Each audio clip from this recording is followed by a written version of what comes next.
you, emunkians! Today we are going to learn how to make the Freddy Krueger glove. Now I copied this off of the statue, the Japanese statue of the girl version, but you can make any type of Freddy Krueger glove using the same exact method and by downloading the free template I offer on my fan page. Now my fingers can move individually, so they do work, and it works as an actual glove.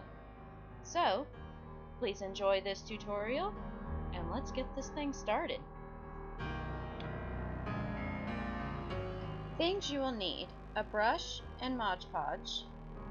You need to make sure that this is a separate brush just for the Mod Podge. You also need a glove, another paintbrush for paint, 4 plastic knives, scissors, a paint holder of some sort. You'll also need these fasteners,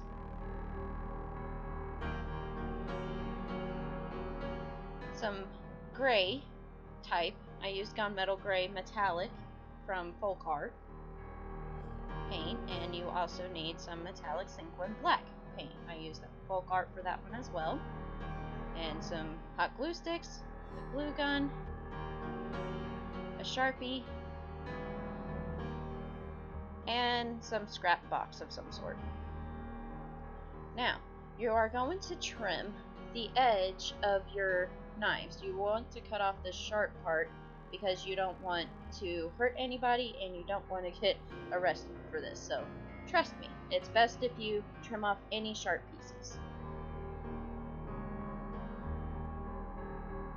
Now, you are going to use the template that I provided in the description, and you're going to use the first hand portion, the biggest piece that there is. It's only one piece, and you're going to cut holes for each individual finger and 3 extra, one on each side of your hand and one at the very bottom near your palm.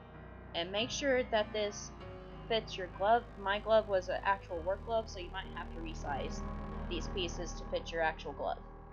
Now be sure to cut out 2 L1 pieces and 2 S1 pieces. And you're going to shape these to your finger. Now, it's easier to bend the flaps down and then stick your finger in there and adjust it to that. And then you're going to stick the metal fastener right in those holes after you create a hole on top of that once you get a size for your finger. You're going to do this 4 times total.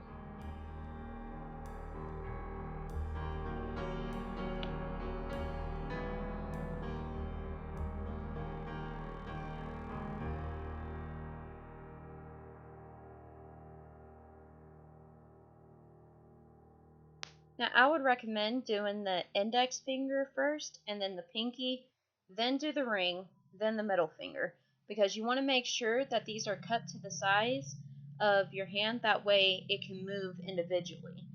So that way they don't bump into each other and stop each other. Now, you will end up trimming these later when you add on the extra pieces, but that's a little bit later. So just for now, fasten these up and make sure that they each move, as you can see that I'm messing with them on here. And then you're going to go through and trim off the excess. Again, this is all just that extra box. You can use a cereal box, a soda box, any one of the nature. Just make sure it fits your glove perfectly and add the 3 metal brackets after that. And then next we're going to be moving on to the fingers, the actual tips. So for these parts, you are going to cut out 2 L2 pieces and 2 S2 pieces. And I have them lined up on the template. You'll see the ABCD order on where each piece goes. So you're going to cut a hole on each side of the finger and then stick metal brackets through. That way it creates a moving rigid. You'll see what I do right here.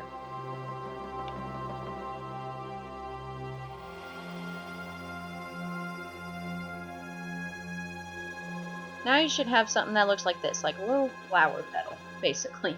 That's what I call it. Now we're going to make the little ringlets. That way it can actually move each individual finger. Now this one you're going to have to size, preferably with the glove on. That's what I found out is the best method. And just get little strips. Just make sure that they're thick enough to move the actual pieces, and you need 2 of them. You need one at the tip, at the top, and I would suggest doing it right at the bridge where you put the metal pieces in. Do it right there, and then you need one again towards the lower bottom half of your finger. So right around the bridge area is where you should apply these. That way they can move each individual piece and make it look like the real legit glove.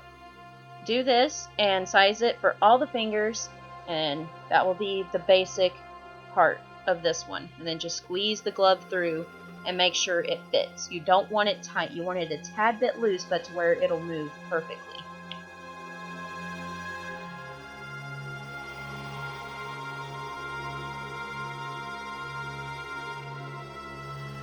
Now that you got that sized, all you're going to do is just glue the back plate. That's it. Don't glue the fingers on, just the back plate. You're going to hot glue it straight to the glove. And that's all you need to make that support and to make it stay where it's supposed to.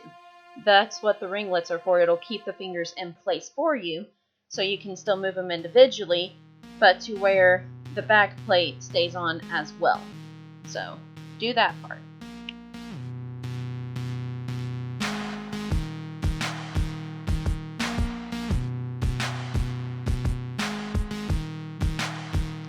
Now to add on the actual blades, what you're going to do is measure it out on your blade, cut a tiny little slit at the tip, and then shove the knife through. You want to make sure that it's in there fairly tightly, and you're going to hot glue the top, make sure it stays in the middle, the sides, and the bottom of it. Make sure it dries on each side every time, and do this a total of 4 times. You're doing it for all the fingers. This part's fairly simple. Just make sure it stays straight with the finger, otherwise it's not going to look right.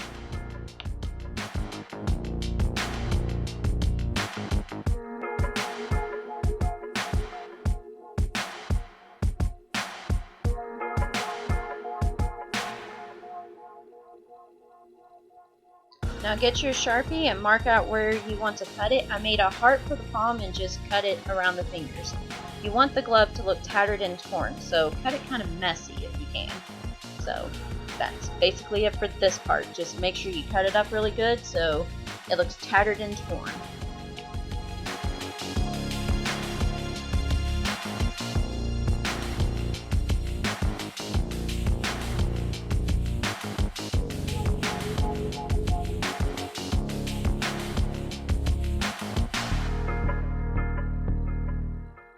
Now to paint it. You're going to use the gray that I showed you earlier, the gunmetal gray, and you're going to color each individual rivet. You might have to do a couple of coats because mine started from gold. It just depends what you start with.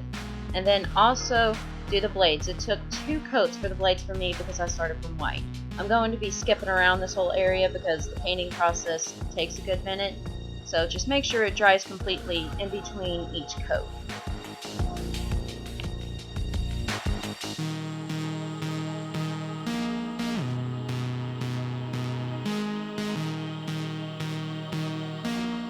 Now get the sequin black from earlier and paint everywhere that you use the cardboard on.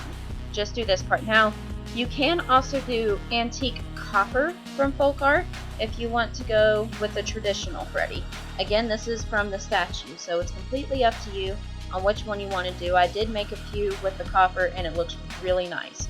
Just about 2 to 3 coats for this one because you want to make sure that you cover completely, and you want to make sure that you get metallic no matter what paint you decide to choose because it'll help it look like metal. That's the whole point, is to pass off as metal, and that gives you natural highlights so you don't have to go back and highlight it. That is my suggestion to you. So again, this is going to be your glove. You create it the way you want to.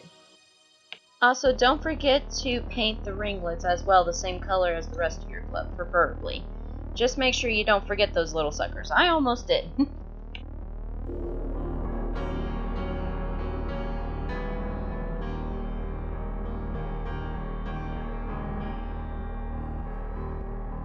Now get your hair dryer and do a quick heat treatment all over. This step is optional, but I would highly suggest it so it sets the paint. And then after that has sat for a day, go through it with Mod Podge and let that dry for 24 to 48 hours so it can seal in your paint. That way if it gets wet or anything, it'll survive. This survived that music video that y'all got to see for E-Monkey and Friday. It survived during the rain because that got recorded during the rain, and this glove survived it all. So Mod Podge is poo-poo. So be sure to get it. And you are done. See you next time.